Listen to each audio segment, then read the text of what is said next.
amor, Padre mío, desde el fondo de mi alma te recuerdo, siempre, siempre, cada vez con más amor, Padre mío, por tu amor, por lo que hiciste, por todo lo que me diste, te llevo en mi corazón, Padre mío, por tu amor, por lo que hiciste, por todo lo que me diste, te llevo en mi corazón.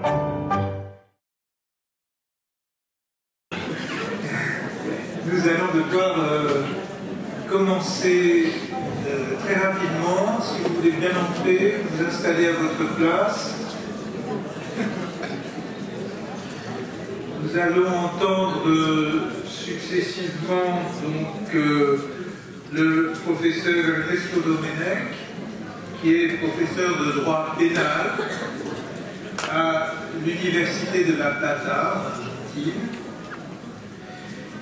et maître Adeline Le Gouvello, qui est avocate au barreau de Versailles, spécialisée en droit de la propriété intellectuelle, ce qui va faire nous retenir essentiellement aujourd'hui, mais aussi en droit des mineurs et spécialement avocate de l'association Juristes pour l'enfance, ce qui est un peu la raison de sa présence parmi nous aujourd'hui.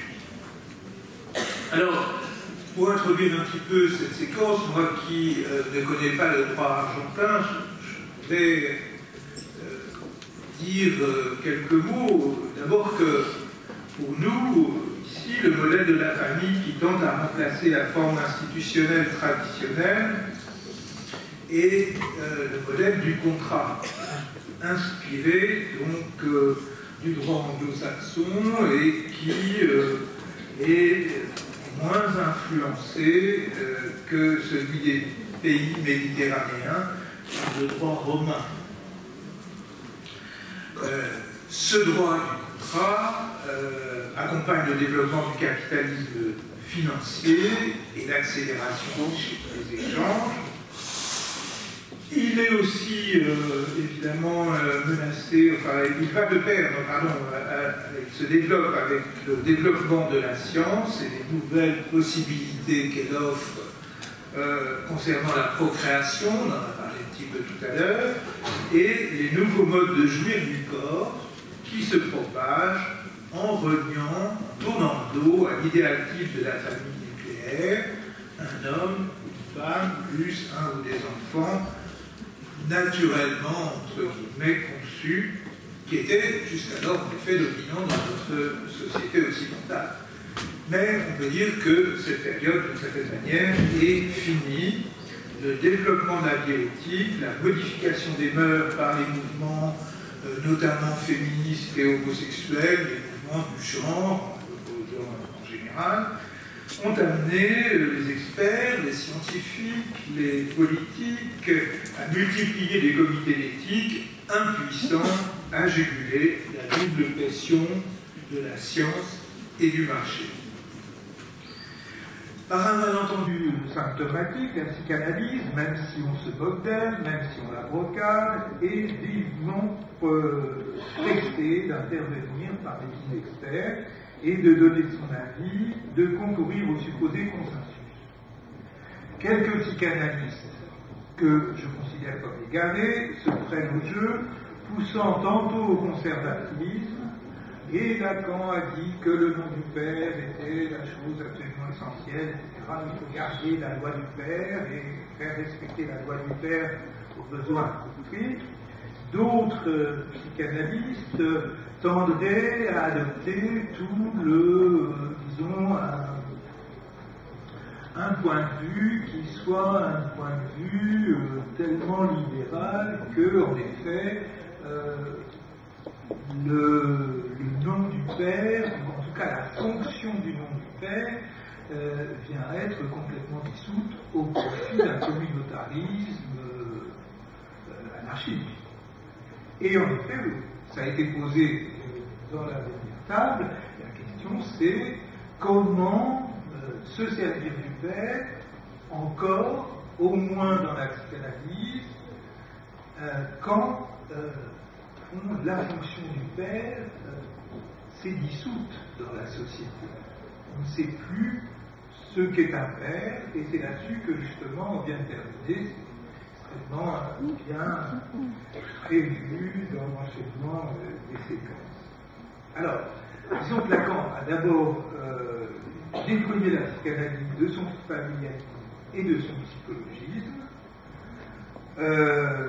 que dans le dernier Lacan spécialement, la restauration de la famille patriarcale n'a plus sa place, et au fond, c'est très vieux chez Lacan, c'est très ancien, déjà avant la guerre, la Deuxième Guerre mondiale, dans les complexes familiaux, il considère la famille comme une forme depuis longtemps décadente, et plutôt comme un symptôme qui trouve, dit-il, son répondant dans les pathologies du siècle, famille résidue, famille symptôme, connectée, et je cite, aux harmonies les plus obscures qui font de la carrière du mariage le lieu élu de la culture des névroses, après avoir guidé l'un des conjoints, ou les deux, dans un choix divinatoire de son complémentaire, et l'avertissement de l'inconscient chez un sujet, répondant sans relais aux signes par lesquels se trahit l'inconscient de l'autre.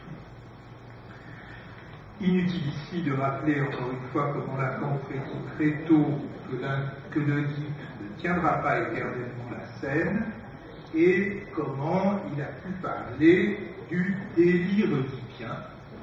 Et en effet, c'est de ça que nous avons traité, à une époque, comme il a été dit précédemment, ça n'est plus la famille qui fait l'enfant, mais c'est l'enfant qui fait la famille.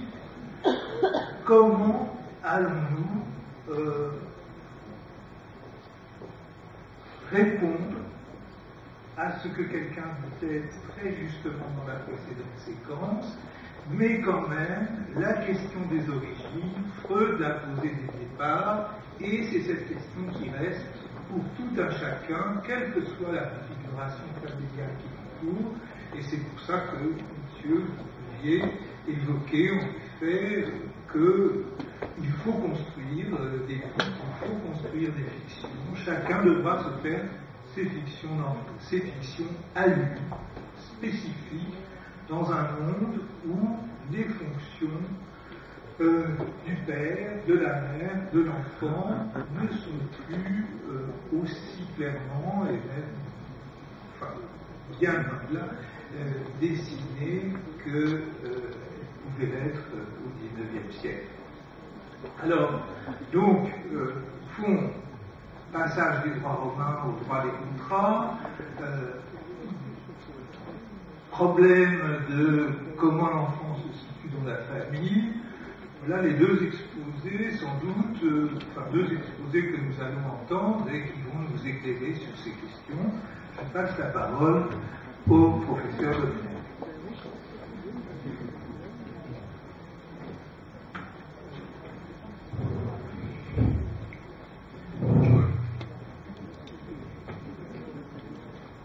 Quiero agradecer a María Romé y a Susana Elkin que con delicada obstinación me convencieron para que hoy esté frente a ustedes hablando español, y en ellas va mi gratitud hacia las asociaciones que me han invitado.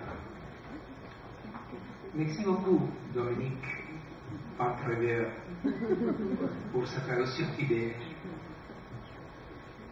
También quiero disculparme por no hablar en francés, esa lengua musical que escuché de la mano de Edith Piaf y Charles Aznavour, y estudié muy poco durante la escuela secundaria con el hermano Mario, un discípulo de Marcelino Champagnat, que nos obligaba a recitar de memoria un poema que rezaba así: Ne connais-tu les trois couleurs de la France? La terrible, ¿verdad?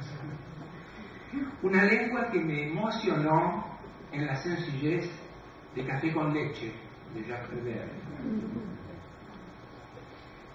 Dejo atrás agradecimientos y disculpas para explicar la razón de estas dos lecturas. La primera, la Santísima Paternidad, estuvo motivada por el propósito y las inquietudes de esta reunión. La escribí pues ignoraba si lo que pudiese decir o leer tenía algún valor y algún interés para ustedes. Al escribir este trabajo tuve conciencia que era necesario que conociesen algunas reglas de las leyes argentinas que copié al final del mismo. Cuando Susana Elkin me pidió si podía darle alguna escritura a todas esas disposiciones, surgió Identidad, la segunda de las lecturas que abordaré, si es que puedo condensarlas en 25 minutos. Finalmente, después que terminé ambos trabajos, ciertas noticias y ciertas leyes incrementaron mi incertidumbre y mi ignorancia. Y he querido compartirlas como una forma de mitigarlas. Sin duda se preguntarán, vaya qué hombre este, que habla el castellano, reitera trabajos, admite sus incertidumbres e ignorancias y quiere compartirlos con nosotros, que lo hemos invitado para mitigarlos. Sé que muchos de ustedes son psicoanalistas y quizás puedan develar, o al menos comprender, este comportamiento indigno del que no me arrepiento. Ahora sí voy a empezar con la lectura del primer trabajo.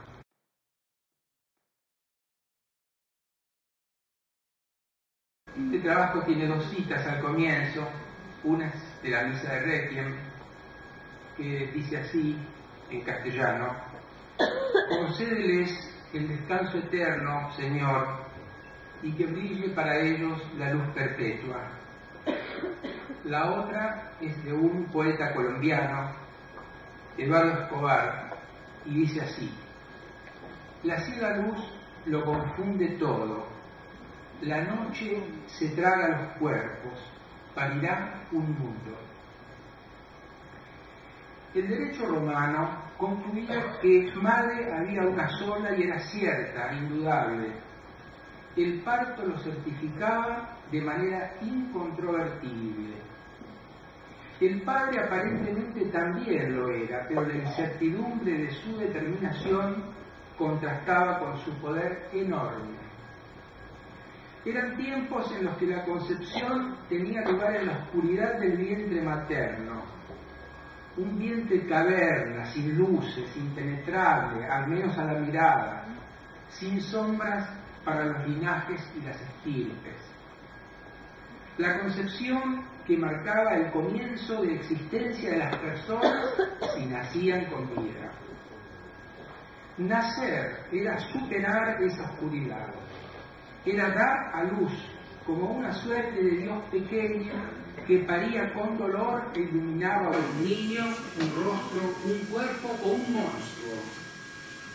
Hágase la luz era parir con dolor, gemir, forcejear y descubrir un cuerpo y un sexo invisibles, guardados durante 9 meses en un útero con secreto estricto.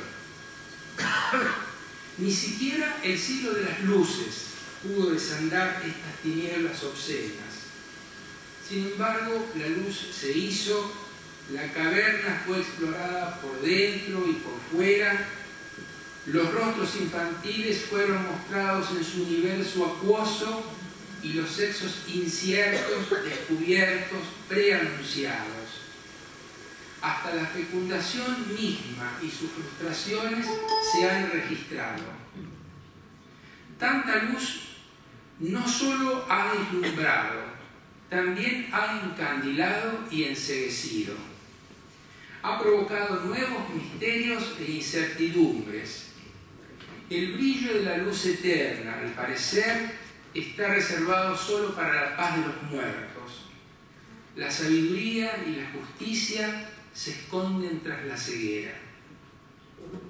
La madre, única para nuestra tradición jurídica, se descubrió como una construcción compleja en la que los avances de los cuerpos convivían con los avatares de las decisiones y los destinos.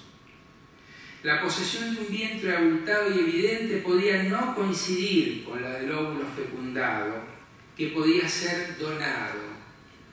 El vientre, en cambio, se pudo alquilar o prestar según las curiosas relaciones del hombre con las cosas. La función materna se evidenció no única, sino trina, una curiosa combinación de óvulo, vientre y cuidado. Ni siquiera el óvulo ha quedado indemne, pues se puede construir uno a medida con fragmentos de otros. Ser mujer, algo así como la condición necesaria de la maternidad, no es ahora mera obra de un destino biológico, de una combinación de ADN, sino una decisión que admite las transexualidades. Las formas de los cuerpos pueden no coincidir con las formas de los espíritus, pueden cambiar, transformarse, transvestirse. Hoy es posible, al menos en mi país, contar con dos madres fruto de un matrimonio igualitario, o con una madre que antes fue varón y debería añadirse a la madre original. En estas condiciones, los lazos no son solo de sangre y la pesquisa del origen se desplaza en diversas direcciones. Hoy no es Edipo el que ignora quién es el padre que habrá de matar en un encuentro de caminos. Hoy sencillamente quien puede pasar por desconocido es nada más y nada menos que la madre. ¿Habrá muerto? ¿Existirán deseos de matarla?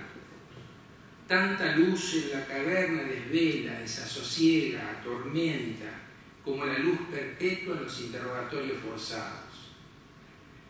Tanta luz ciega y encandila los orígenes que permanecen ignotos en la más absoluta transparencia. La absoluta visibilidad lleva al mundo de la ceguera y la desmemoria, justo cuando el ADN y sus expertos pueden atribuir filiaciones con un asombroso grado de probabilidad. Es el origen lo que se ha licuado. Identidad que pueda asociarse a él. Hoy donantes de esperma o de óvulos son anónimos y su anonimato protegido al extremo de ser condición necesaria de la donación misma. Hoy el hijo, aunque no fuese adoptado, no podría discernir en todos estos casos si ha matado a su padre. No correría el riesgo de cegarse.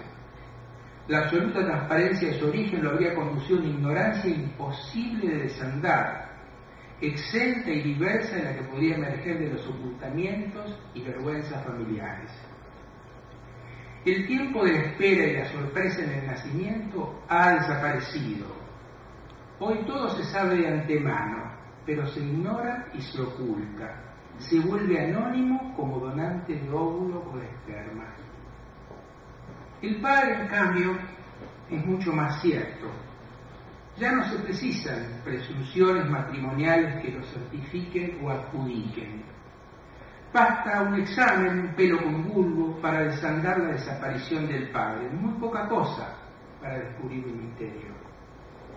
Pero se puede ser padre por donación de esperma y quedar en el más absoluto de los anonimatos, con pocas excepciones.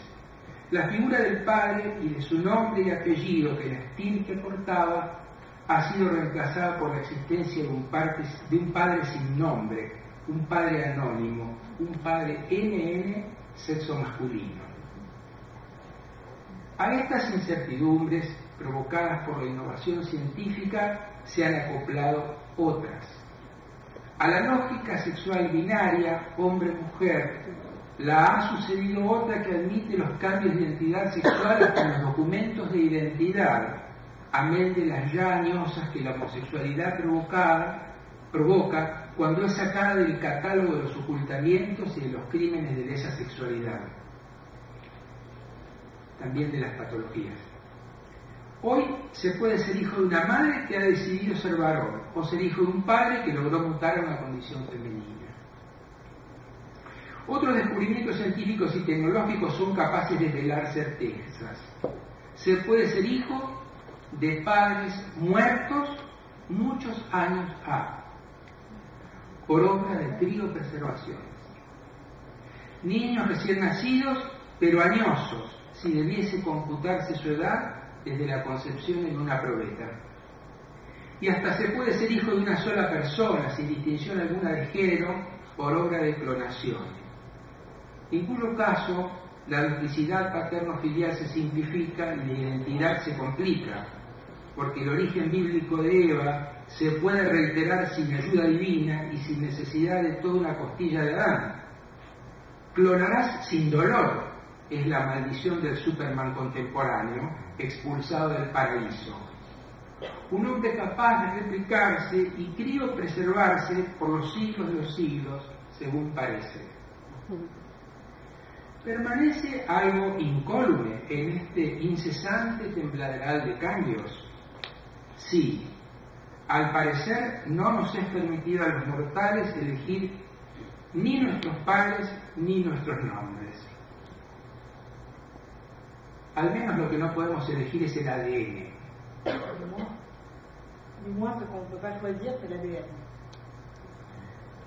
Podemos a lo sumo repudiarlos o adoptarlos, mutarlos, como pueden ellos mismos mutar.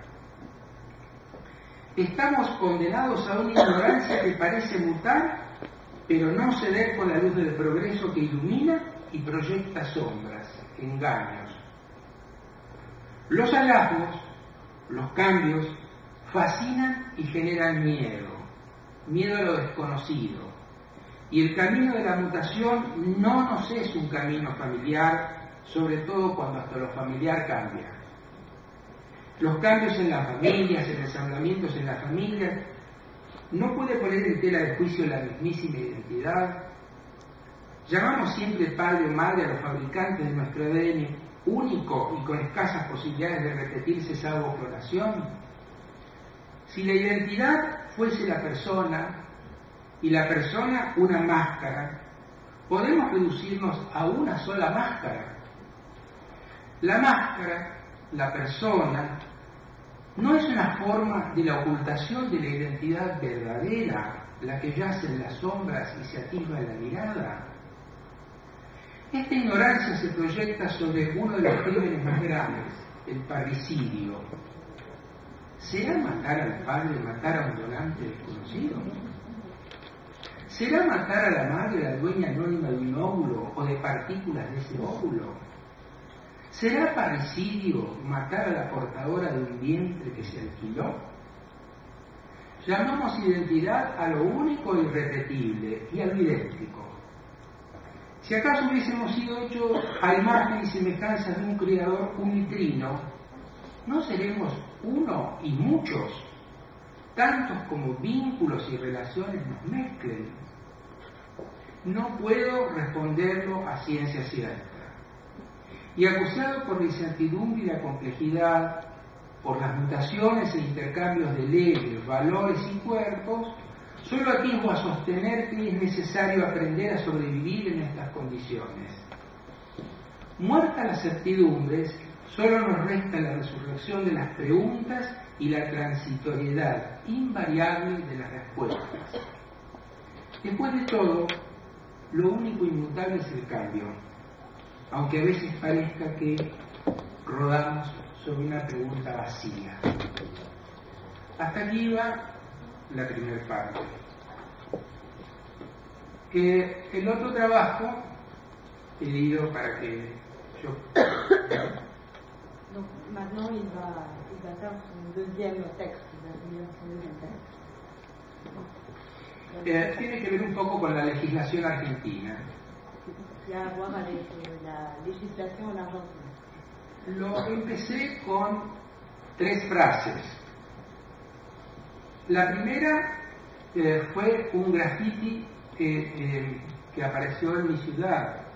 Alors, le texte commence avec 3 phrases. La première, c'est celle d'un graffiti à la Plaza, qui est donc sa ville, en Argentine. ¿Serás vos? Decía. ¿Serás vos? Es toi. Era una pregunta dirigida a jóvenes que pudiesen ser hijos de personas desaparecidas. C'était une question qui s'adressait à des jeunes qui auraient pu être des enfants disparus. La segunda parecía una respuesta a la primera pero forma parte de una escritura que encontré en un colegio secundario y decía simplemente yo soy. Alors la deuxième phrase, qui pourrait être une sorte de réponse à la première, il l'a trouvée, c'est une écriture qu'il a trouvée dans une école secondaire, dans un collège, c'est je suis. Y la tercera es bíblica. Et donc la troisième phrase, elle est biblique. Y dice así, pero si me preguntaran ¿cuál es tu nombre? Es una pregunta que hace Dios, que hace Moisés a Dios. ¿Qué les diré? Respondió Dios a Moisés, yo soy el que soy. C'est une question que Moïse fait à Dieu, et la réponse que Dieu fait. Las derivas de la palabra identidad, esto ya lo había dicho, son curiosas. Denotan lo idéntico, uno igual a uno, y lo absolutamente singular. Lo que se equipara sin fisuras con otro y lo que de ninguna manera puede hacerse, lo intercambiable, y lo que jamás se podría intercambiar. Esta condición singular se repite en la legislación argentina, pues la identidad se consagra como un derecho, en especial de los niños, pero es un derecho indefinido, aunque tanto en la Convención de Derechos del Niño como en la legislación interna se lo caracteriza. En estas aproximaciones, el nombre, el origen, la familia, la nacionalidad, la lengua y la cultura de origen poseen un valor singular, son marcadores de la identidad. Pero no siempre los nombres existen ni son significativos. Muchos niños son sencillamente sin nombres, menos NN, es decir, desprovistos de una familia, un padre o al menos una madre que los designe. Otras tantas, los niños tienen nombres no registrados en la papelería que certifica la existencia ante el Estado, que se puede denominar partidas. Son niños desprovistos de identidad oficial, sin papeles. Y no faltan casos en que los nombres de los niños son simplemente comunes, impuestos por las autoridades ante la ausencia de nombres vinculares o relacionales que los unan a un padre o a una madre identificables. Algo similar ocurre con el origen.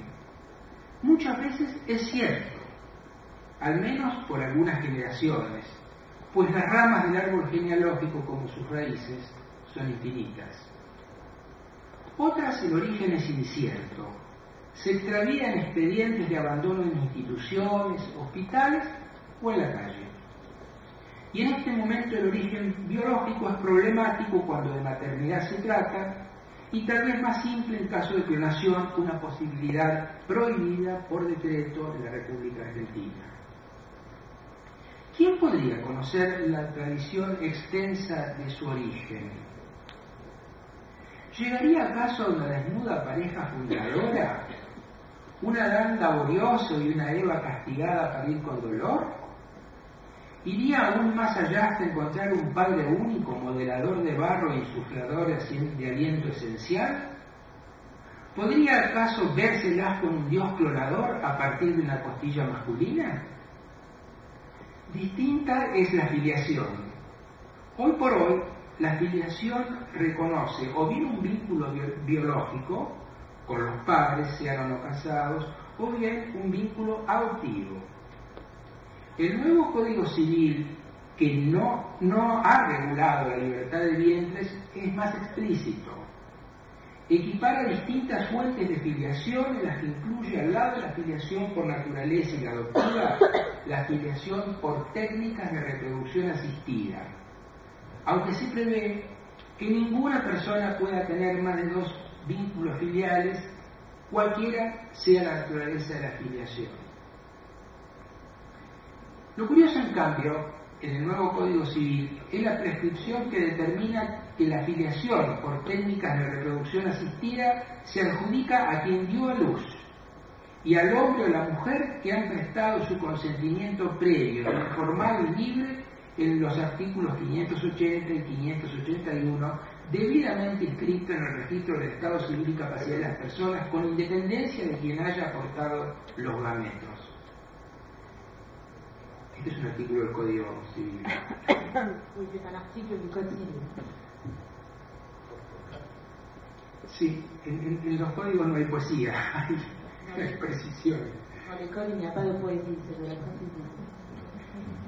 Y si esa mujer es madre y se es hijo de otro hombre o mujer, bien se podrían, como ocurre con los matrimonios parentales o maternales, tener dos madres. El estudio y la exploración de estas reglas probablemente acote estas incertidumbres. Por ahora, en otras se transcriben las disposiciones pertinentes. El conocimiento de la identidad biológica, no obstante, puede ser indispensable por otras razones, y esta posibilidad está legalmente asegurada. Develar el anonimato de donantes reconoce otras necesidades, como las necesidades médicas generadas por el extensísimo universo de la trasplantología y sus compatibilidades, o las enfermedades genéticas y sus probabilidades, sin que puedan develarse por otras consideraciones. La identidad puede verse afectada por las mutaciones de la identidad de los padres, en especial de la identidad sexual. Un padre puede haber descubierto una identidad femenina y una madre su identidad masculina, y reclamar cambios en los papeles que muten una identidad por otra. Pero esas mutaciones permitidas no alteran las relaciones filiatorias. En este aspecto la ley es bien clara. La rectificación registral de las relaciones de derecho de familia se mantienen inmodificables, incluida la adopción. La identidad también tiene una protección penal a través del castigo de la alteración o suposición del estado civil y las falsedades de documentos de identidad destinados a acreditar la identidad de los niños, una práctica que atravesaba las adopciones irregulares antes de la dictadura militar y que se convirtió en un crimen enorme con la apropiación de niños de personas desaparecidas. Sin embargo, otras formas menos evidentes hackean la identidad, como el fenómeno conocido como el bullying, que ha generado una nueva ley en la Argentina. Es que la identidad no parece ser una suerte de condición esencial, una esencia inalterable, sino algo complejo y relacional, mutante, una difícil construcción diaria que involucra a los unos y los otros. Acá terminaba la presentación, digamos, de la segunda estructura, presentando la legislación nacional. Ici termine donc la présentation de ce deuxième texte qui présente un peu la législation en Argentine. Pero aparecieron algunas cosas que quería comentar. Il y a des choses supplémentaires que j'aimerais commenter.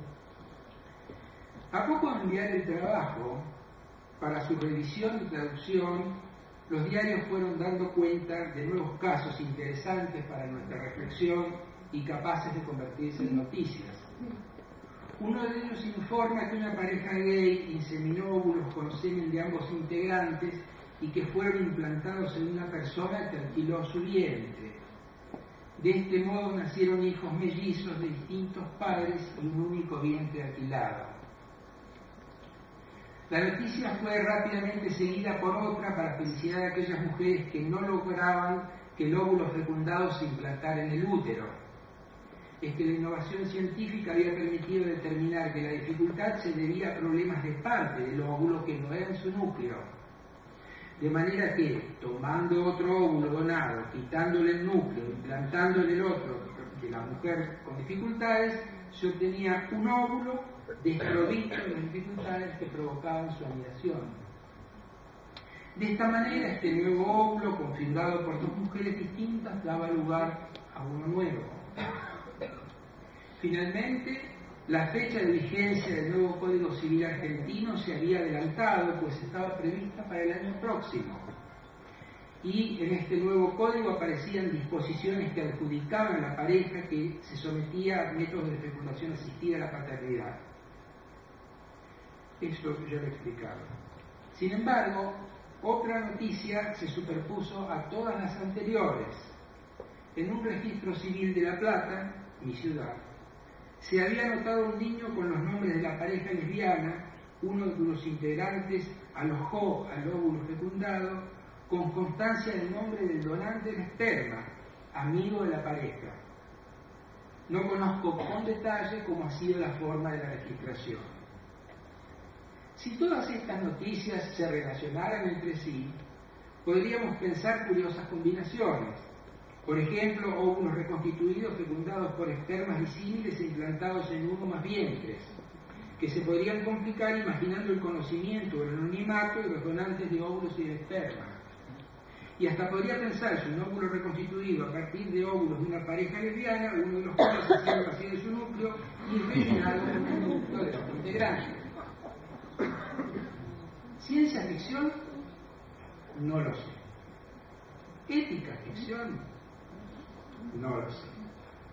¿Identidad ficción? No lo sé.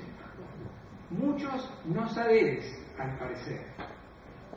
Después de todo, el no saber es lo que permite tener claro el conocimiento de los límites, la gran lección de Sócrates, y sin duda preguntas interesantes respecto de las que el maestro es ignorante.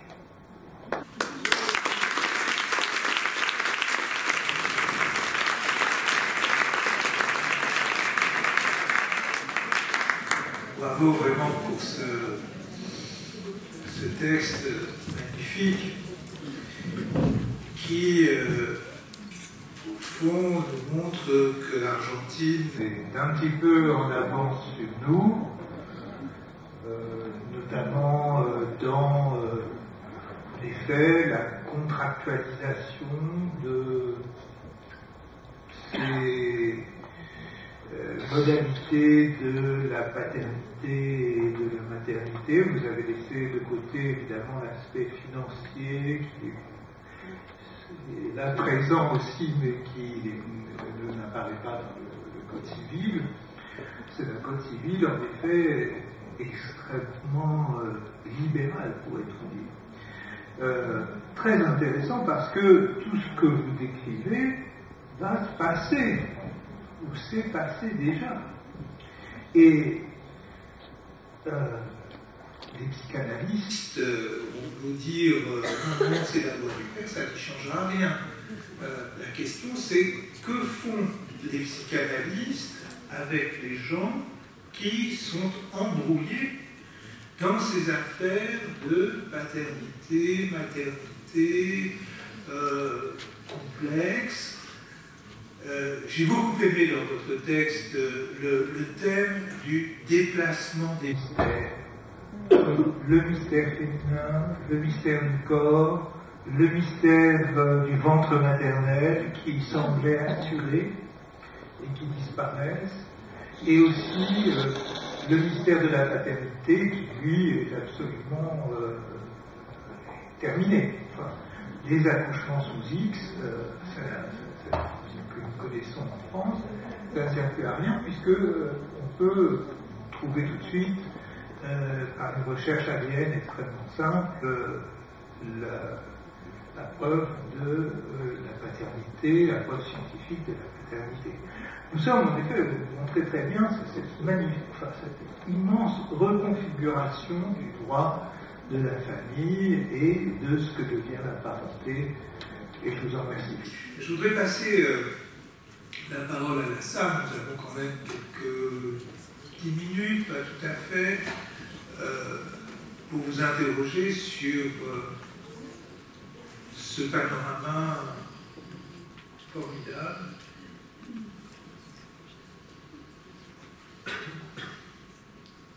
Oui, il y a là, Fabienne passe. Je suis par panorama que vous nous désignez à la fin de votre exposé, où effectivement vous pourrez jouer finalement à la science, la médecine pourrait jouer avec les ovules et les spermes donneurs et multiplier l'origine des spermes, des spermatozoïdes et des ovules des mères. Et je me disais qu'à l'horizon, ce qui se configure quand même, c'est la menace de l'inceste. C'est-à-dire qu'on ne saurait plus, finalement, un inceste biologique. Et donc, du coup, parce qu'on ne saurait plus, finalement, qui est le père et l'enfant de qui, au niveau génétique. Alors, comment la loi, comment vous pensez, c'est pas encore, je pense, le cas, mais comment vous pensez, est-ce qu'on peut, sans faire de la science-fiction ou de la loi-fiction, comme vous disiez, est-ce qu'on peut imaginer comment la loi pourrait répondre à cette configuration qui est quand même, qui est pas d'inquiétude quand même, hein, qui est assez inquiétante au niveau de la biologie, au niveau des effets sur les corps, que finalement cette manipulation génétique pourrait avoir.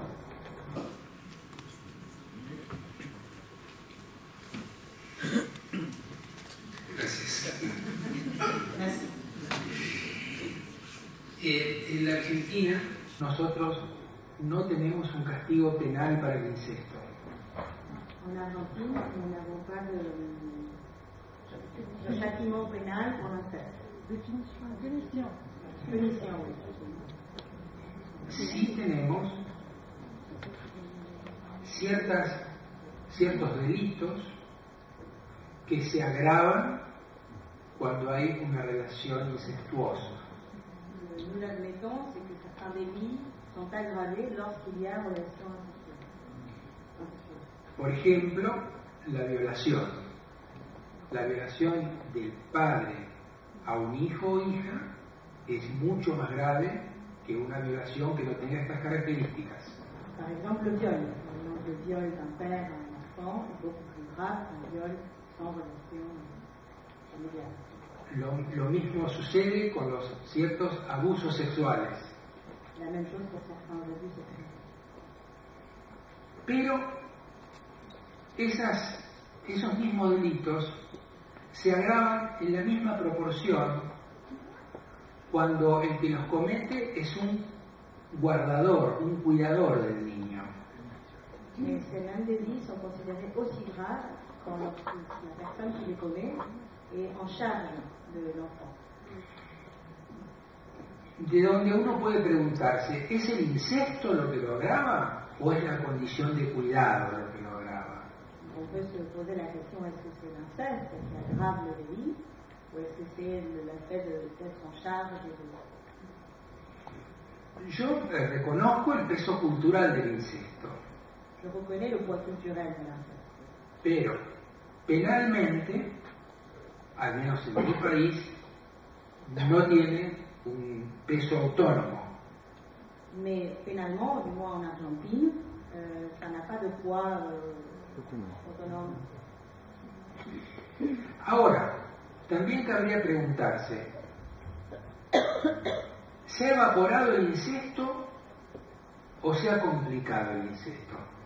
On pourrait aussi se poser la question, est-ce que l'inceste s'est évaporé ou est-ce qu'il s'est complexifié? Y pienso que se ha vuelto complejo, Je pense qu'il est devenu plus complexe. no que ha dejado de existir. Sinon, qu'il n'existe plus. ¿Contesto la pregunta? Je ne sais pas si je réponds à la question.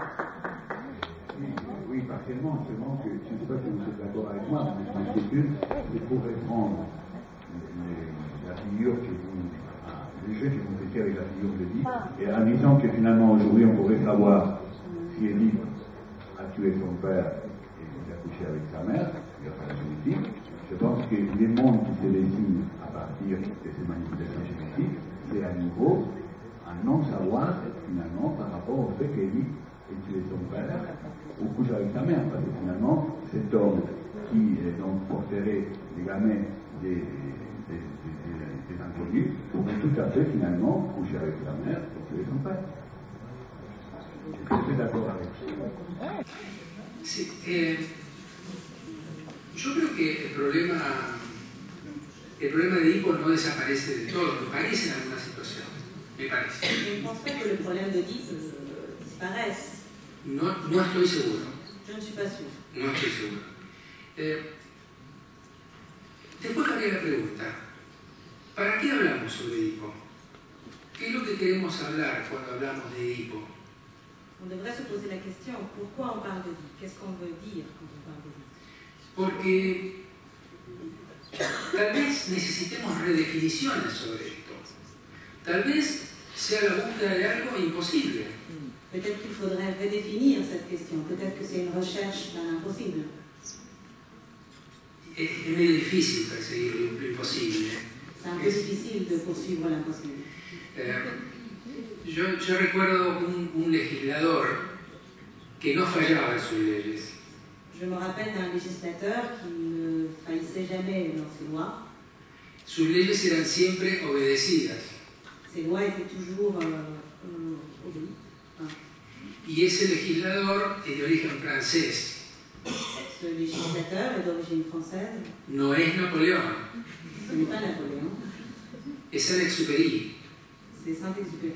Que imaginó un rey que obligaba a hacer a las personas lo que las personas hacían.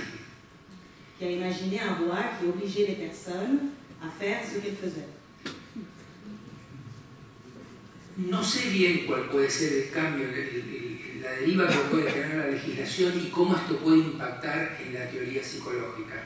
Je ne sais pas très bien quelles sont les dérives que peuvent produire la législation et ses impacts sur la logique psychique. Finalmente yo soy solo abogado. Finalement, je suis seulement avocat.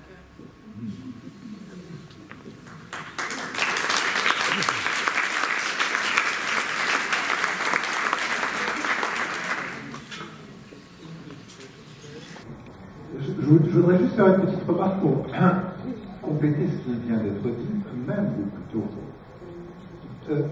Oedipe n'a pas couché avec sa mère. Si on regarde ce qu'est la famille d'Oedipe et ce qu'est la famille d'aujourd'hui, la mère d'Oedipe, c'est pas Jocaste. La mère d'Oedipe, c'est une femme qu'il a recueillie, qu'il a élevée. Oedipe est un enfant adopté. Il a grandi avec une femme qui a été sa mère, qui lui a donné des soins et avec qui il n'aurait jamais couché.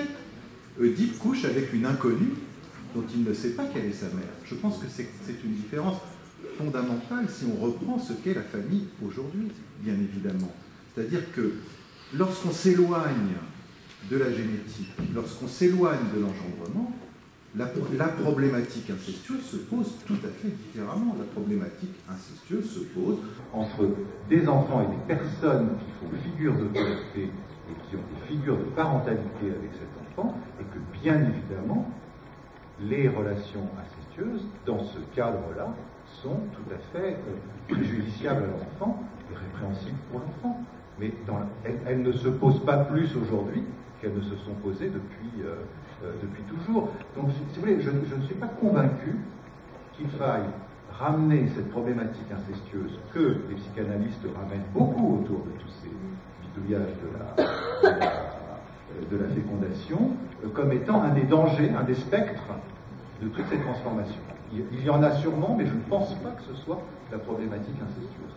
Si je puis dire juste un petit mot, vous évoquiez d'ailleurs très bien tout à l'heure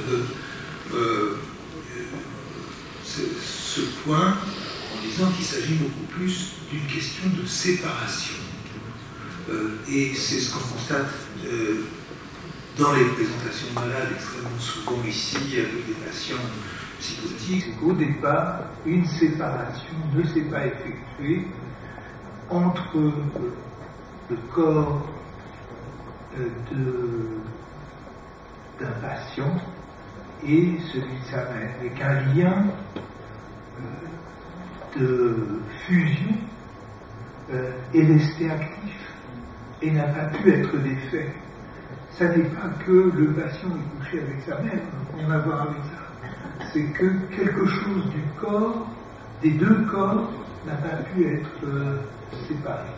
Quelque chose des deux jouissances n'a pas pu être séparé. Et on voit les effets, évidemment.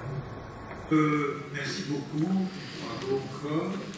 Nous allons demander donc maintenant à Adélie Le Gouverneau de bien vouloir présenter son travail. Merci. Donc, effectivement, je suis avocat, donc juriste, et notamment avocat d'enfants.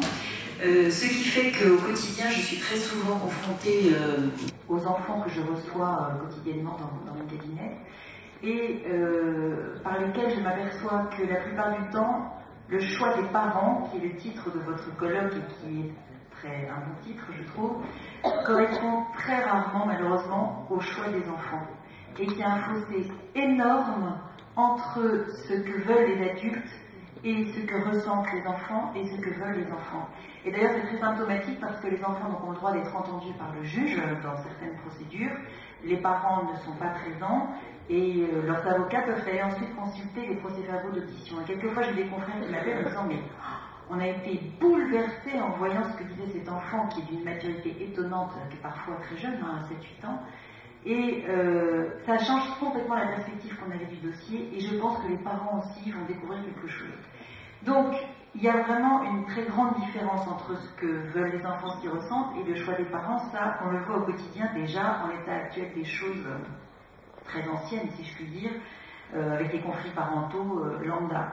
Mais c'est vrai qu'aujourd'hui, avec les nouvelles formes de procréation, de nouvelles questions se posent, les enfants sont à nouveau confrontés à de nouvelles problématiques, et moi, en tant que juriste, en fait, je suis là pour vous expliquer en fait la loi, pourquoi elle pose des limites, et vous verrez qu'il y a des raisons à cela, parce que les bonnes intentions ne suffisent pas pour assurer finalement le droit et le respect de tous, et notamment des plus petits que sont les enfants et qui n'ont pas voix au chapitre finalement dans le cadre de ces nouvelles formes de procréation. Alors je ne vais pas vous faire l'affront de vous redéfinir ce que c'est que la PMA, procréation médicalement assistée, qui peut être faite avec un tiers donneur anonyme en France, avec des banques donc, qui ont été constituées pour permettre ce don anonyme. La PMA en France est admise à des conditions strictement limitées. En dehors de ces conditions, elle est réprimée avec des sanctions pénales à l'appui. Donc, on pourrait un peu renverser en disant elle est interdite sauf exception, ou bien elle est admise, et si on est hors cadre légal, eh bien il y a des sanctions pénales.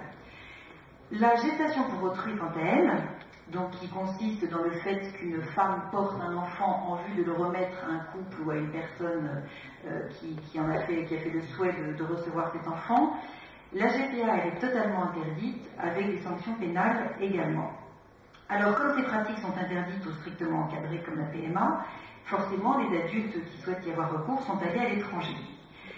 Et on a une loi assez récente, qui est la loi du 17 mai 2013, qui a instauré le mariage entre personnes de même sexe, qui a un peu remis au premier plan toutes ces techniques de procréation, puisque en fait, elle a non seulement permis le mariage, mais elle a surtout permis l'adoption par ces personnes de même sexe. Donc l'adoption, c'est quoi? C'est que désormais ces couples peuvent, comme tout couple hétérosexuel, eh bien, être candidats à l'adoption et tenter cette procédure qui est assez lourde. On s'inscrit, il faut un agrément, il y a toute une procédure qui se met en place. Malheureusement, il y a beaucoup de candidats à l'adoption, mais très peu d'enfants adoptables, de moins en moins en réalité. Mais cette loi du 17 mai 2013, donc cette loi mariage pour tous, qui a permis cette adoption, elle a permis aussi un autre type d'adoption, elle a permis l'adoption du conjoint. Alors, évidemment, un tel enfant issu d'un premier lit hétérosexuel existe rarement. C'est-à-dire qu'un couple homosexuel dont l'un d'eux aurait un enfant issu d'un premier lit hétérosexuel, ça arrive rarement.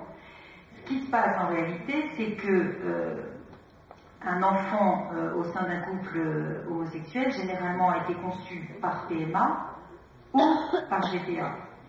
Alors évidemment, tout de suite, c'est posé la question de savoir si cette loi de 2013 n'avait pas pour but de promouvoir le tourisme procréatif, sans le dire, avec un recours à des techniques qui sont prohibées en France, en tous les cas, dans ce cadre-là. Des parlementaires ont donc saisi le Conseil constitutionnel en disant « Attendez, on ne comprend pas très bien, là, on autorise quelque chose qui va forcément inciter à frauder la loi française. » Et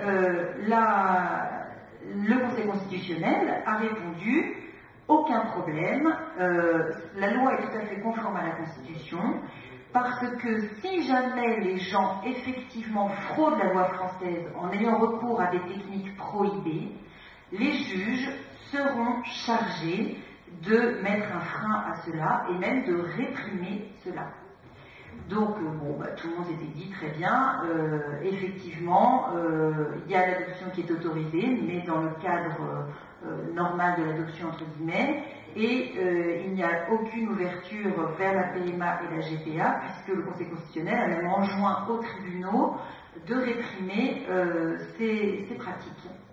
Toutefois, les couples avaient, eux, évidemment, déjà envisagé un montage juridique qui était assez simple. Premièrement, conception de l'enfant à l'étranger, de manière à ce qu'une partie de sa filiation ne paraisse pas. Donc, dans le cadre de la PMA pour les couples de femmes, eh bien, le père n'apparaît pas, et dans le cas d'une GPA, la mère n'apparaît pas. Ensuite, on revient en France, demander l'adoption, qui est possible puisqu'il y a la place d'un parent qui est rendue vacante. Donc, elle est possible, mais avec la GPA, il faut une étape intermédiaire qui est l'inscription à l'état civil de ces enfants, qui est une étape indispensable en fait pour pouvoir aller vers cette adoption. Alors on voit que le Conseil constitutionnel, lui, a dit de toute façon, ça n'est pas possible, en gros, on ne peut pas aller vers ce montage juridique puisque c'est prohibé et que les tribunaux réprimeront. Toutefois, en examinant en réalité la jurisprudence de ces 2 dernières années, on voit que les tribunaux ne s'orientent pas tellement dans cette direction, et le juriste est un peu embarrassé puisqu'il y a d'un côté une loi qui n'a pas changé d'un état, qui continue voilà, de prévoir les interdictions, et puis des juges qui disent autre chose. Alors vers quoi s'oriente-t-on? Ce que je vais vous montrer, c'est que dans un premier temps, il y a les règles applicables, parce qu'il faut bien les comprendre, quelle est la loi, pourquoi elle est faite, et ensuite la manière dont elle a été appliquée à partir de 2014, qui est vraiment une année où on bascule complètement. Donc premièrement, les règles applicables, eh bien, d'abord je vais vous mentionner des choses qui sont de portée générale et qui sont extrêmement importantes. La Convention internationale des droits de l'enfant, qui est la convention la plus signée au monde, tous les États l'ont signée et ratifiée, et notamment son article 7, qui énonce que tout enfant a le droit de connaître son père et sa mère, et dans la mesure du possible, d'être éduqué par eux. Texte fondamental. Alors, évidemment, le fait qu'un enfant soit volontairement conçu dans le but qu'il soit privé de père et ne puisse le connaître, ou qu'il soit abandonné par sa mère, dans le cadre de la GPA, ça contrevient directement à ce texte. Ensuite, on a une deuxième disposition générale, qui est celui de la fraude qui corrompt tout et qui s'applique à toutes les matières. Donc, en fait, une fraude, c'est le fraudeur cherche à créer une situation qui fraude la loi pour obtenir un bénéfice déterminé. Si vous fraudez vos assurances, vous mettez le feu volontairement à votre maison, vous allez voir l'assureur en disant « je voudrais la prime d'assurance puisque j'ai assuré ma maison contre l'incendie ». Si l'assureur découvre que vous avez vous-même mis le feu à la maison, évidemment, il ne vous donnera pas l'argent de la prime d'assurance parce que vous avez fraudé. Donc vous ne pouvez pas avoir le bénéfice directement tiré de cette fraude. C'est un principe donc de portée générale en droit français.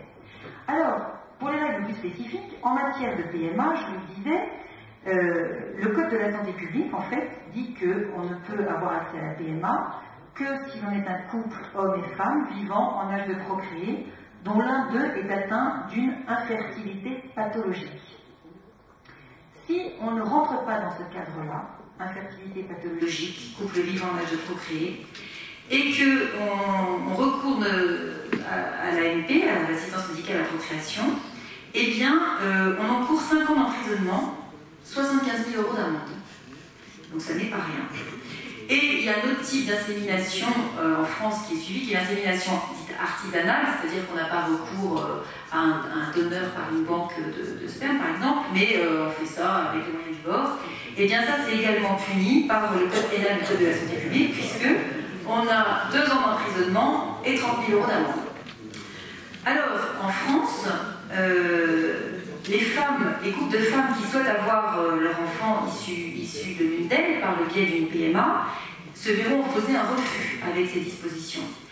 Alors il y en a qui décident de passer outre et de le faire quand même en France avec l'insémination dite artisanale. Alors pour ça, qu'est-ce qu'elles font? Elles vont sur des sites de petites annonces, il y en a beaucoup sur Internet, ça fleurit, ça a beaucoup de succès. Et puis, alors on essaie d'établir une espèce de parentalité avec un contrat qui est complètement nul. Hein. L'objet du contrat est nul et les juges de toute façon diront qu'un tel contrat est absolument nul.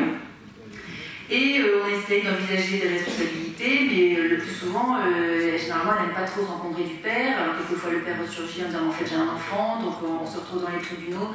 Ça suscite beaucoup de contentieux, et puis à la base, c'est une pratique qui est donc prohibée par le droit pénal. Donc en définitive, le plus classique, c'est quand même le recours à la PMA à l'étranger, dans des pays qui l'autorisent, comme la Belgique. C'est pour ça qu'on a vu pas mal dans les journaux des expressions comme les bébés Thalys, puisqu'elles revenaient directement inséminées de là-bas.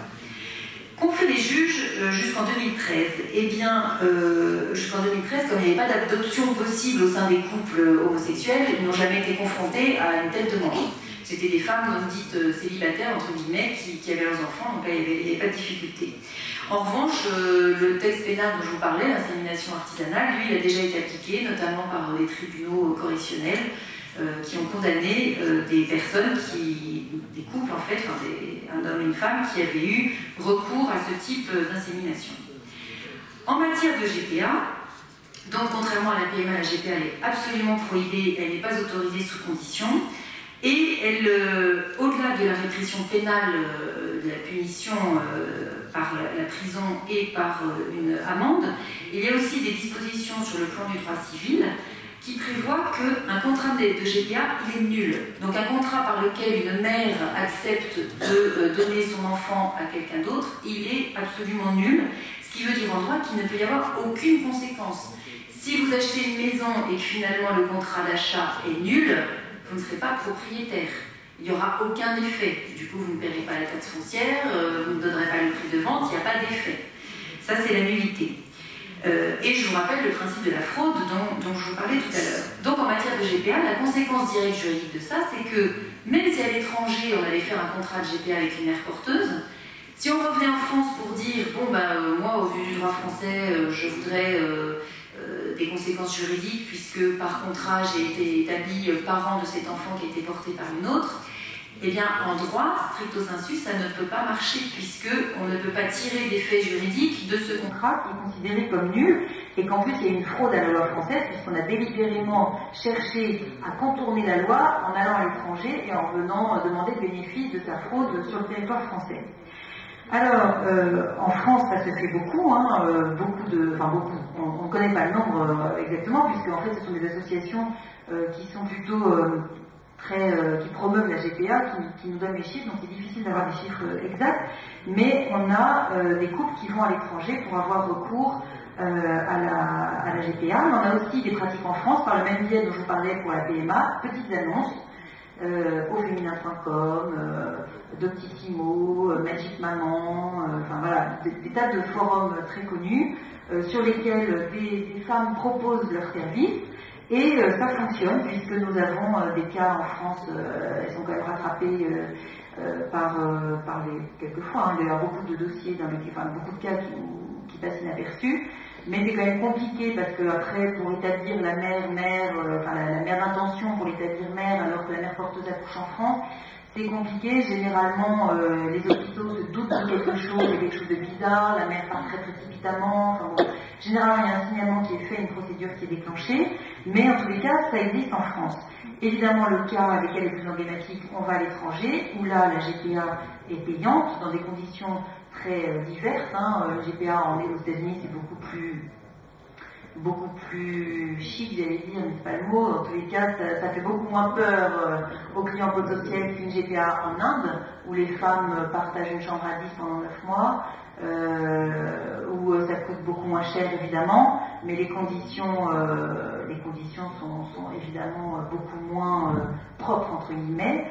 Et aux États-Unis, ça vaut beaucoup plus cher, mais évidemment, les conditions de confort des mères porteuses sont meilleures. Donc il y a des cas, en fait il y a très peu de pays dans le monde qui autorisent et légalisent la GPA, ce sont des pays extrêmement minoritaires. La majorité des pays en fait n'en parlent même pas, pour eux c'est le non-problème, voilà, ça ne rentre pas dans leur imaginaire et dans leur vie concrète.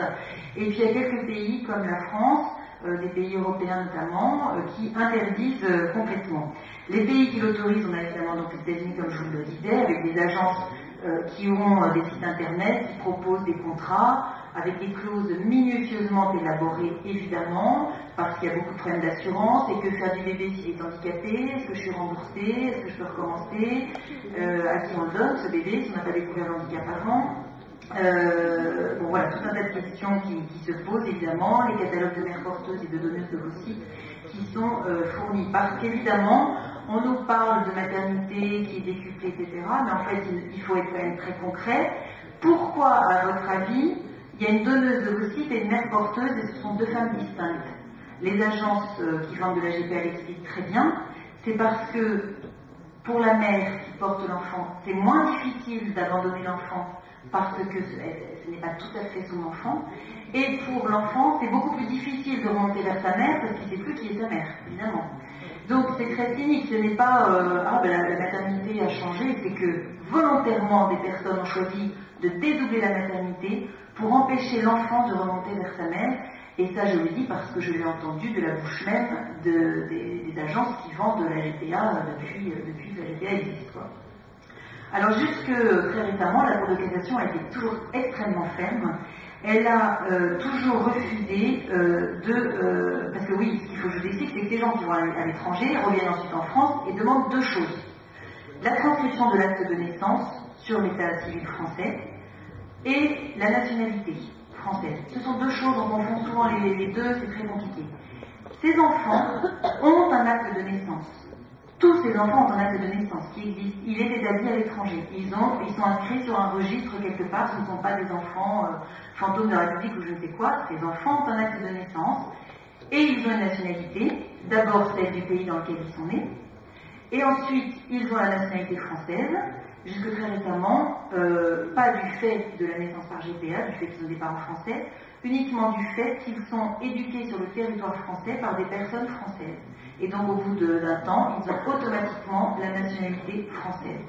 Ces enfants ont donc un statut, et pour continuer de les protéger parce que la loi considère que ce n'est pas une bonne pratique dans l'intérêt des enfants, la Cour de cassation, qui est notre plus haute juridiction française, a toujours refusé jusqu'en 2015 la transcription des actes de naissance parce que ça n'est pas nécessaire pour l'enfant. Il y a plein d'étrangers qui vivent sur le territoire français, qui sont désormais français et qui n'ont jamais fait transcrire leur acte de naissance et qui ne s'en portent pas plus mal.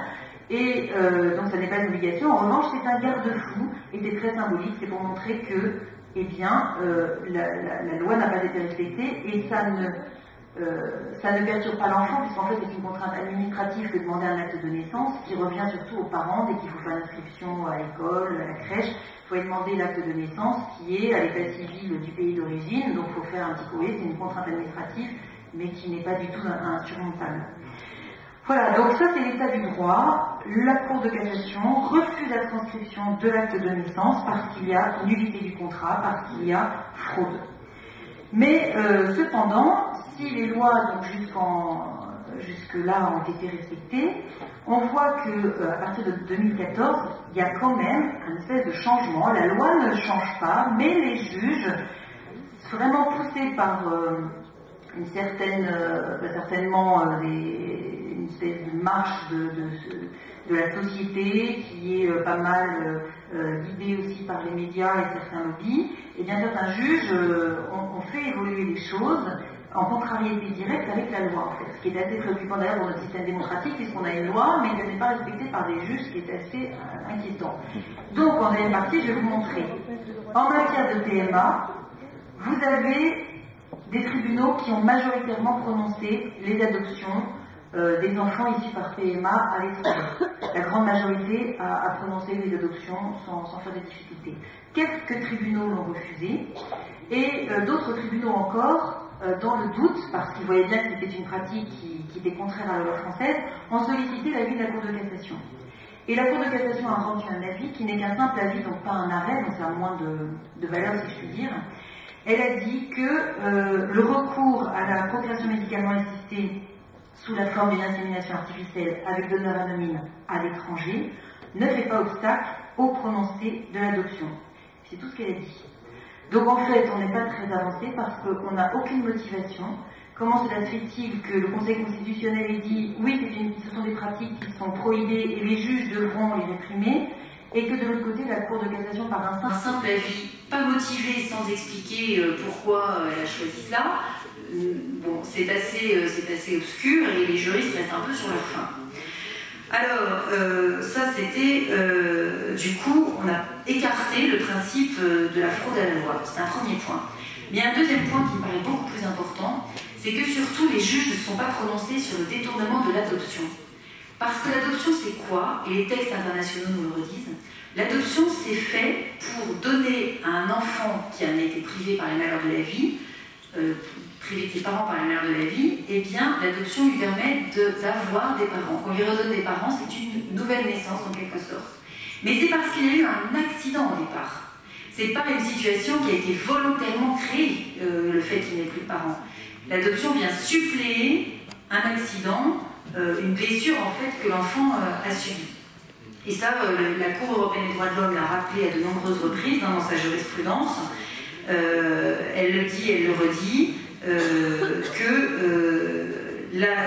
l'adoption est faite pour cela. Et de ce fait-là, la Cour de cassation avait toujours refusé de prononcer des adoptions quand eh bien, c'était un détournement en fait, de l'adoption, quand c'était à d'autres fins que de réparer l'accident de la vie qu'avait subi l'enfant. Mais les juges ne se sont pas prononcés là-dessus. Alors il y a quelques affaires en cours et on aimerait bien savoir ce qu'ils vont en penser. Alors en matière de GPA, c'est encore plus difficile qu'en matière de PMA d'obtenir quelque chose puisque c'est totalement prohibé. Jusque-là, comme je vous disais, il y avait toujours eu un frein très clair. Mais voilà qu'en 2014, la Cour européenne des droits de l'homme a condamné la France en disant que le fait de ne pas transcrire les actes de naissance, eh bien, ça a créé une difficulté pour l'enfant au niveau de son droit à l'identité, puisqu'il y avait une discordance entre sa filiation établie à l'étranger et celle établie en France. Alors, du fait de cet arrêt, derrière, il y a eu tout un enchaînement évidemment en France. Le Conseil d'État a validé la circulaire Taubira qui instituait la nationalité française automatique pour les enfants nés par GPA, alors qu'avant ils l'obtenaient sur un autre fondement textuel. Donc le résultat est le même, mais le fondement juridique n'est pas le même. Et puis, tout dernièrement, la Cour de cassation, en juillet dernier, a admis pour la première fois avec un spectaculaire revirement de jurisprudence que l'acte de naissance établi pour ces enfants à l'étranger puisse être transcrit sur les registres français à condition que cela corresponde à la réalité biologique. Donc la Cour de cassation a dit après dans son communiqué nous ne nous sommes pas prononcés sur des gestations pour autrui sur des actes de naissance sur lesquels sont mentionnés les parents d'intention qui n'auraient pas de lien biologique avec l'enfant, ce qui est un cas très fréquent, notamment pour la mère d'intention qui n'a pas de lien biologique avec l'enfant. Donc sur ce point-là, nous ne savons pas encore ce qu'il en est, mais en tous les cas, pour les autres actes de naissance où figure la mère porteuse, donc sur ces actes de naissance, cela pose quand même un vrai problème pour les juristes français, parce qu'une mère qui est inscrite à l'état civil a des obligations de mère. Elle se doit un devoir d'aliment, un devoir d'éducation à l'égard de son enfant. Est-ce qu'un enfant, du coup, va pouvoir demander des comptes à cette mère qui est inscrite sur son état civil, mais qu'elle n'a absolument pas envie qu'on aille la chercher pour qu'elle fasse quoi que ce soit?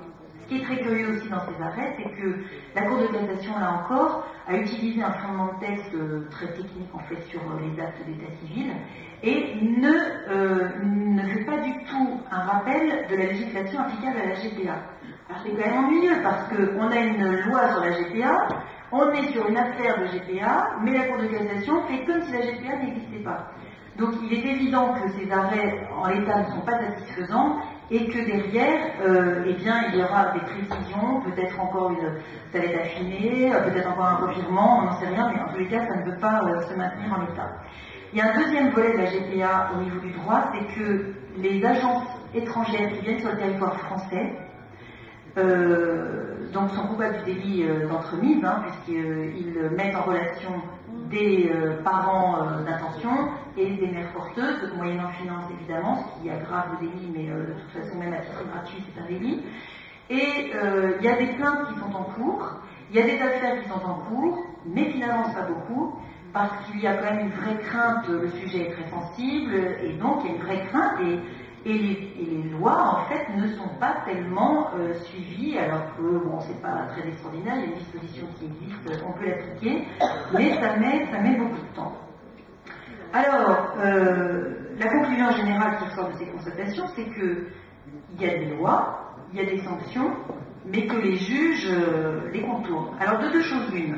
Soit effectivement, c'est un mouvement qui va ensuite être validé démocratiquement par le législateur, et l'Assemblée nationale, le Sénat voteront une loi dans ce sens.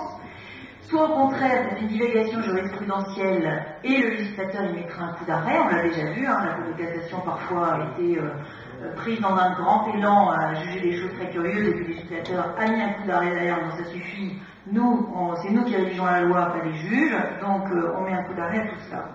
Donc nous allons voir ce qu'il en sera, ça je ne peux pas vous le dire, mais ce qui est sûr, c'est que c'est assez curieux, puisque le Conseil constitutionnel qui avait dit aux juges vous réprimerez, vous empêcherez, vous sanctionnerez, les juges ont fait exactement l'inverse. Donc nous verrons ce qu'en dira le législateur dans les années prochaines. Ce qui est de sûr, c'est que ces enfants, eux, sont au cœur quand même de pratiques qui sont illégales, mais qui sont néanmoins faites en fraude à la loi française. Et il y aura un moment où ces enfants qui n'ont pas leur voix au chapitre pour l'instant deviendront des adultes. Parce que pour eux, notamment encore plus fortement la GPA, c'est un abandon programmé. Et quand on dit que c'est à l'instar de l'adoption, ils sont adoptés, ça n'est pas du tout la même chose. Parce que les parents adoptant dans une adoption classique viennent réparer un accident de la vie. Là, ce sont les parents qui prennent l'enfant, qui l'adoptent entre guillemets, qui ont eux-mêmes programmé l'abandon par la mère d'origine. Et donc pour l'enfant, c'est beaucoup plus compliqué. Ce qui est sûr, c'est que au-delà de cette contrariété aux textes nationaux, il y a une injustice qui leur est faite, parce que qui de nous dans cette salle accepterait qu'on substitue notre enfant par un autre, qu'il soit tout petit à la maternité ou pas? Pourquoi nous n'accepterions pas qu'on substitue nos enfants, et pourquoi les enfants devraient accepter qu'on substitue leurs parents, ou un de leurs parents? Évidemment, on voit bien que nous on n'accepterait pas, alors pourquoi les enfants, eux, devraient l'accepter? Il y a quand même quelque chose de très étrange là-dedans, donc il faut quand même réfléchir, et d'ailleurs la jurisprudence qui est assez... qui quand même apporte un point là-dessus, notamment il y a eu un échange d'enfants dans une ville à Grasse, et les tribunaux ont reconnu un préjudice aux enfants du fait qu'ils n'aient pas pu vivre avec leurs parents d'origine. Pourtant, ces enfants ont choisi de rester avec leurs parents adoptifs, entre guillemets, parce que ils étaient bien, ils étaient heureux et ils les aimaient. Mais néanmoins, ils ont quand même subi un préjudice. Cette décision nous montre que seul l'amour ne suffit pas, que quand on coupe un enfant délibérément, par erreur ou par volonté de ses origines, eh bien un préjudice lui est reconnu. Donc il est certain qu'un jour, et d'ailleurs on en voit un peu les prémices aux États-Unis, il y a des mouvements d'enfants désormais adultes qui demandent réparation, il faut quand même se dire qu'un jour, ces enfants devenus adultes, eh bien il y en a qui demanderont réparation, donc il y a vraiment des questions très importantes à se poser. Je vous remercie.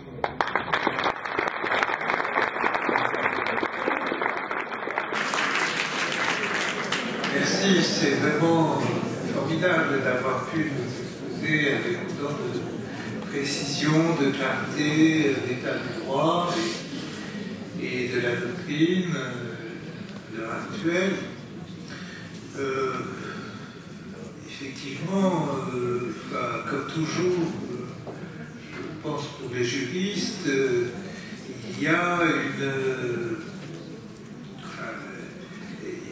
quelque chose un peu d'antithétique entre le droit qui interdit, qui ordonne, et le mouvement de la société qui ne va pas forcément dans le sens de ce que le législateur prescrit.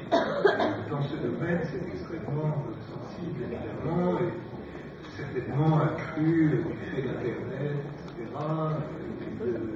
des moyens modernes de communication. Ce que je voulais vous montrer deux petits points, puis après on pourra passer la parole à la salle. Alors, je croyais, sans doute à tort, qu'il y avait plusieurs formes d'adoption. C'est-à-dire qu'il n'y a pas seulement l'adoption entière, mais qu'on peut adopter quelqu'un pour lui transmettre son héritage, pas forcément en lien avec une paternité, une maternité véritablement exercée. Alors qu'est-ce que ça vient déjà et puis, une autre question du lobby, pour l'instant. Alors, l'adoption la plus classique et celle qui est définie et partagée par les pays du monde entier, en fait, c'est l'adoption plénière. Donc c'est celle dont je vous parlais, où en fait un enfant est dépourvu de parents par un accident de la vie, et du coup, eh bien, des candidats à l'adoption vont pouvoir réparer cet accident de la vie en l'adoptant. Donc c'est celle-là qui est définie par les textes internationaux, et il existe en France aussi ce qu'on appelle l'adoption simple, où en fait le parent d'origine donne son accord pour que son enfant puisse être adopté par une autre personne. Donc c'est souvent pour des questions d'éducation ou des questions matérielles, etc. Et en réalité, cette disposition qui était faite dans un but vraiment éducatif pour subvenir aux besoins d'un enfant quand le parent d'origine ne parvient pas, voilà, c'est un peu dans cet esprit que ça a été fait, et bien maintenant il va être utilisé dans ce contexte effectivement, puisque notamment en matière de GPA, quand la mère porteuse est inscrite sur l'état civil, maintenant que cet état civil est transcrit, eh bien, évidemment, elle a rédigé un papier comme quoi elle donnait son accord à ce que l'enfant soit adopté, parce qu'elle n'a pas du tout envie d'en assumer l'éducation, et donc le père va pouvoir faire une adoption simple. Mais c'est en fait un détournement de cette disposition qui n'a pas du tout prévue dans cet esprit-là à l'origine. C'est pas l'esprit de la loi, mais c'est légal. Oui, c'est bien, il y a sans doute bien des questions. Oui, je vous prie. Est-ce que vous pouvez accéder au micro? Oui, merci. Alors, en vous écoutant tout à l'heure, depuis le début de la matinée, je suis... Oui, je disais que depuis ce matin, en vous écoutant, j'étais surpris, étant avec un peu dans cette situation d'atmosphère inquiétante et étrangère. Parce qu'en effet, donc, on est dans une réunion un peu hétéroclite. Il y a des psychanalystes, il y a des magistrats, il y a des avocats. Mais j'étais un peu confus, et puis tout à l'heure, en vous écoutant, il y a des images qui me sont venues à la tête un peu curieuses. Donc, l'image des Chronos dévorant ses enfants, c'est un célèbre tableau de Goya. Et puis, il me vient aussi à l'esprit les souvenirs d'un texte de Malinowski, je crois, qui évoque comment, dans certaines cultures, la culture surtout australienne, les mères dévorent ses propres enfants. Alors, je me suis dit, c'est curieux, ces images me viennent à la tête comme ça. Est-ce que c'est l'heure de manger, peut-être? Alors, je me suis dit, non, c'est pas l'heure de manger, il y a autre chose. Là, j'ai essayé de me rappeler quoi. Et en effet, je me suis dit, voilà que l'idée est la suivante, c'est-à-dire comment si l'enfant n'avait pas une identité propre.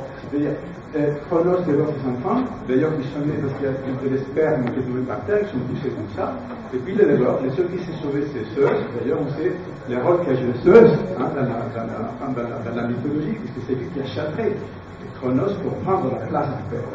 Alors, d'un autre côté, la mère aborigène qui mange son propre enfant, c'est une mère qui n'identifie pas l'enfant comme autrui, mais c'est comme une partie d'elle-même. Et en effet, donc, je dis que là, on est un peu en train de poser cette question-là. C'est-à-dire la non-différenciation des enfants. C'est-à-dire l'enfant devient un être indifférencié. Et de cette indifférence, tout est permis. C'est-à-dire on peut manipuler l'ovocyte, on peut manipuler les spermatozoïdes, on peut tout faire. Et donc c'est inquiétant. Et je me suis dit qu'en effet, ce mouvement d'indifférenciation, ça touche la clinique, les discours cliniques, parce que maintenant, tous les discours peuvent s'évaluer. On a du mal maintenant à identifier qui parle de la position psychanalytique, une structure psychanalytique, des fois, il est difficile à identifier. Excusez-moi, je vais dire, je l'entends comme ça. Et donc, du coup, il y a quelque chose qui est inquiétant, mais qui va dans l'air du temps, qui va dans le sens de cette perte, comment dire, de destruction de la différence. Les couples faits par différence, c'est-à-dire maintenant, je posais la question tout à l'heure, est-ce qu'un père peut être de sexe féminin? Une mère peut être de sexe masculin, et donc, du coup, il y a là une paix. Enfin, on l'a posé tout à l'heure la question. Enfin, c'est une question qu'on peut se poser. Et donc, du coup, je pense qu'il y a cette question-là, je me répète un peu, mais c'est là que je veux terminer, c'est sur l'idée qu'il y a une perte de la différence et de l'opposition. Quand il y a une destruction de l'opposition, on peut dire chaotique. Et vous savez qu'en Australie, on peut même se faire mettre sur l'état civil de sexe non déterminé.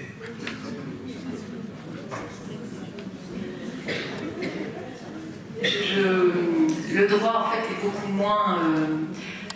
le droit regarde la réalité, en fait, et il voit bien un enfant naît, bon, ben, il est de sexe masculin ou féminin, et lorsqu'il y a une difficulté, c'est une exception. Et en fait, c'est vrai que la tendance actuelle est de vouloir créer, à partir d'exceptions, des règles à norme, enfin, à portée générale. Et en fait, le droit, quand il est bien fait, ne se conçoit pas comme ça. On ne peut pas, d'exceptions qui sont des cas exceptionnels, penser tout. Par exemple, on ne peut pas penser la filiation à partir de l'adoption. L'adoption est un cas spécifique à partir duquel on ne peut pas raisonner toute la filiation.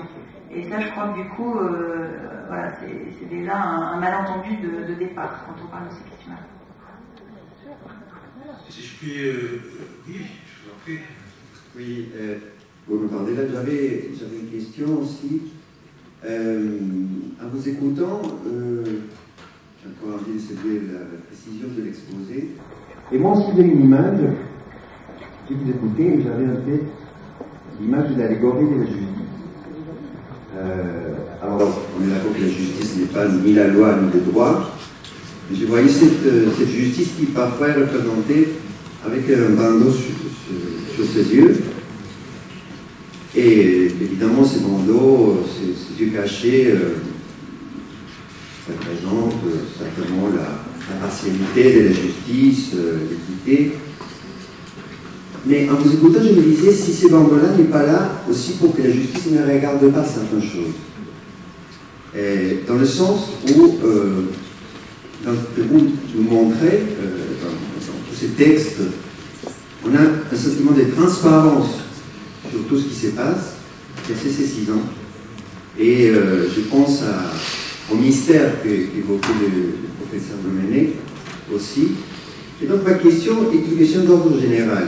Est-ce que le droit, la loi, quel est le principe qui sépare la nécessité d'assurer des droits pour des parents, pour des enfants, des obligations, tout ce qui représente tous ces contrats sociaux qui l'animent, et l'aspect où la loi, la législation devrait se préserver de devoir se prononcer sur une chose ou l'autre.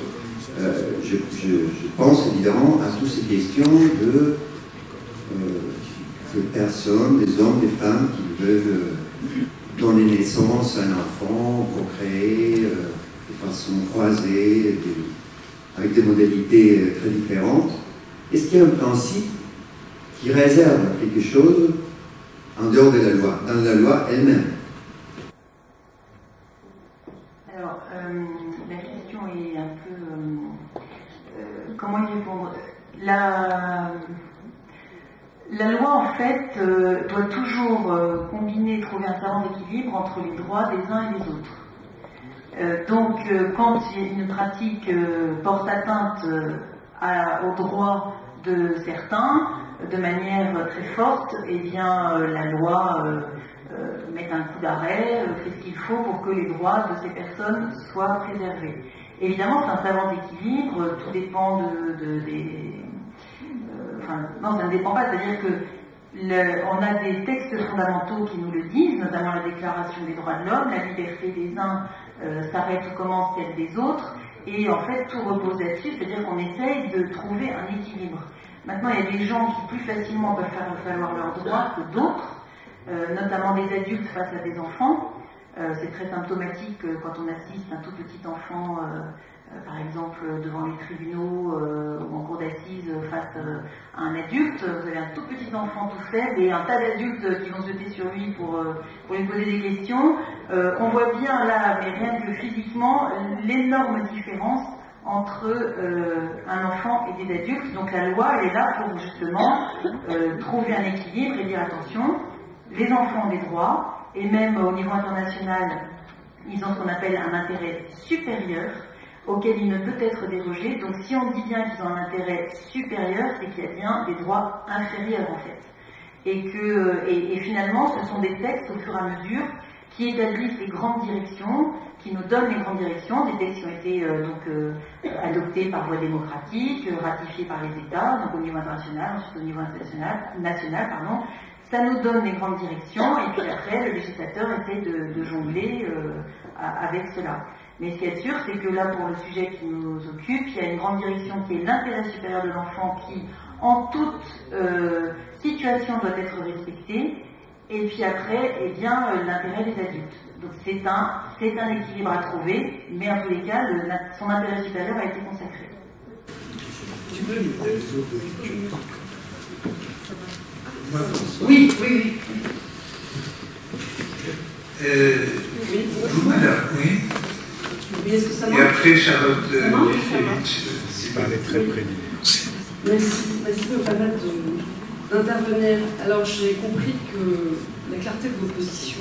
Je me présente, je suis Nathalie Bougirada, je suis également avocate et j'ai défendu Monsieur et Madame Menson dans leur long combat judiciaire qui a permis à la Cour européenne des droits de l'homme, comme vous l'avez rappelé très justement, de consacrer le droit de leurs enfants, de leurs deux fillettes, à avoir une vie équilibrée, en paix, avec ceux qui sont leurs parents.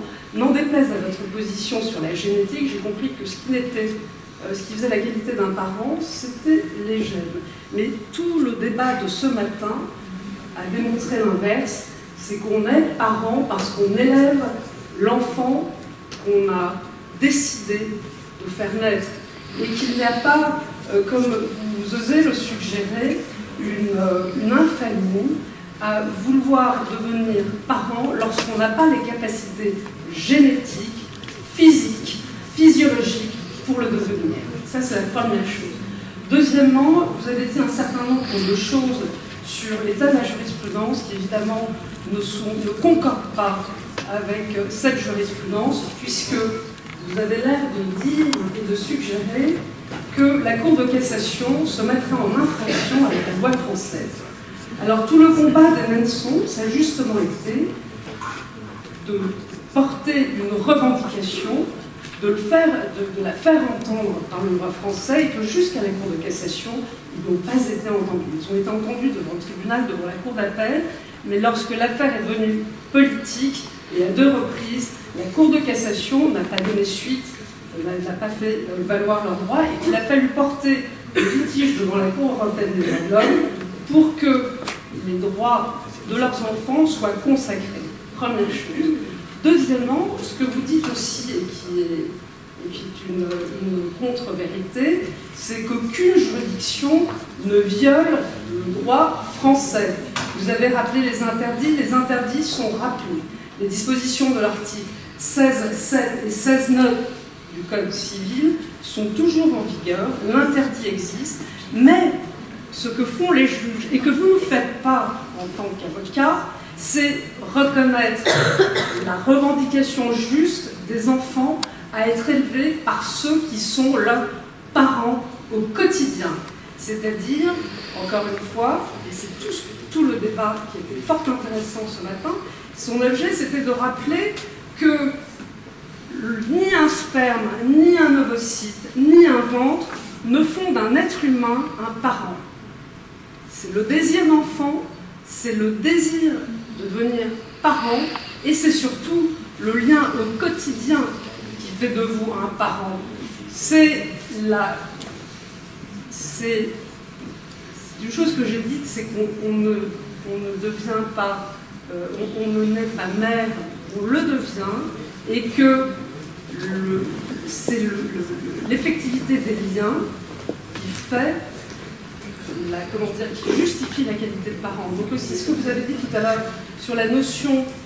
On peut peut-être, je crois qu'on a bien compris votre... Non mais c'était, je m'insurge. Non, mais parce que... Alors, vous avez entendu la position de l'avocat général, justement du parquet, et que ce que j'essaye de faire entendre depuis des années, c'est la position des parents, de ceux qui sont dans une souffrance avec leurs enfants, et que je n'ai jamais entendu le discours. Merci mon frère, on a bien compris le propos. Je suis une femme. Alors, en droit français, n'en déplaise à quiconque, la mère c'est celle qui accouche. Donc je suis désolée, on peut effectivement réfléchir à faire évoluer la loi, mais moi je vous dis le droit, la mère c'est celle qui accouche. J'ai présenté le droit positif et vous dites soutenir des revendications, effectivement. Là où ces revendications d'adultes peuvent être entendues, il y a aussi le droit des enfants qui peut être opposé. Voilà. Et le droit à être parent, certes, mais trouve-t-il des limites? Oui, en droit français, il trouve des limites. On ne peut pas être parent à tout prix. Et le droit à être élevé par ceux qui sont, la reconnaissance de la filiation de ces enfants n'a jamais été contestée en France. Leur état civil était établi à l'étranger. Les parents d'ailleurs avaient l'autorité parentale, ils percevaient les allocations, etc. Ça n'a jamais été contesté par la France. Ce qui prouve bien que l'intérêt des enfants était tout à fait respecté, mais en contradiction avec les textes qui interdisaient de donner des effets juridiques, eh bien, on a refusé de transférer. Voilà. Bien, nous avons une merveilleuse histoire juridique, ça pourrait aller beaucoup plus loin. Il y avait encore une question à laquelle je vais faire droit, et vous une petite chose, et on s'arrête après parce que... Vous avez prononcé le mot que je souhaitais, vous avez parlé des limites, et je me demande si c'est pas ça le problème. Je suis bien placée pour savoir jusqu'à ce que les couples sont prêts à faire pour devenir parents. Cela dit, peut-être qu'il y a un moment où on ne peut pas aller au-delà. Et je trouve compliqué, ça reste pour moi un vrai problème. Les femmes se sont battues pendant des dizaines et des dizaines d'années pour ne pas être réduites à un ventre. Donc, ce qui me fait problème, c'est pas que des gens qui n'ont pas de gamètes veulent devenir parents ou qui n'ont pas d'utérus, ça, je le comprends. Ce qui est difficile pour moi, c'est la situation de la porteuse. Alors, d'un côté, on a dit qu'on n'était pas d'avorte, et d'un autre côté, on a dit l'importance de la vie intra-utérine. Disculpen si tienen hambre. Dos pequeñas cosas. La primera es que la ley, en algún sentido, es muy atractiva y muy engañosa. Deux petits points. La première, c'est que la loi, d'un côté, est très attractive, mais en même temps, elle trompe également. Porque la ley puede entrar en contradicción consigo misma. Parce que la loi peut entrer en contradiction avec soi-même. En temas de derechos del niño, entran o pueden entrar en colisión el interés superior del niño, la palabra del niño y el derecho a la identidad. En ce qui concerne le droit de l'enfant, elle peut entrer en collision avec l'intérêt supérieur de l'enfant, la palabra del niño, le dire et la parole de l'enfant, y el derecho a conocer sus padres. Et son droit à connaître ses parents. La otra cuestión tiene que ver con un argumento que me llamó la atención, que es la tensión con la democracia. Le deuxième point a à voir avec le lien avec la démocratie. Acá no en Francia, pero ha habido democracias totalitarias. las declaraciones de los derechos del hombre, en general, han surgido de crímenes cometidos con aval popular. La Déclaration des droits de l'homme est née justement de crimes contre l'humanité. Sí, con gobiernos sostenidos por el pueblo. Oui, d'accord, par des gouvernements qui ont été soutenus par le peuple. Y es un poco lo que sucede en este momento con la tensión entre los tribunales internacionales de derechos humanos y los tribunales internos del país. No solamente acá, sino en América también. Qui a lieu en ce moment, ici, mais aussi en Amérique, c'est la tension qui existe entre les tribunaux internationaux et les tribunaux internes au pays.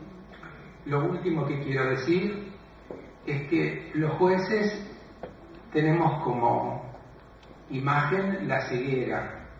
Donc mon dernier point, c'est que les juges, nous avons cette image, métaphore des yeux bandés.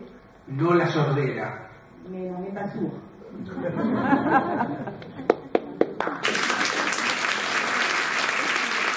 Voilà, à continuer cet après-midi, vous allez voir.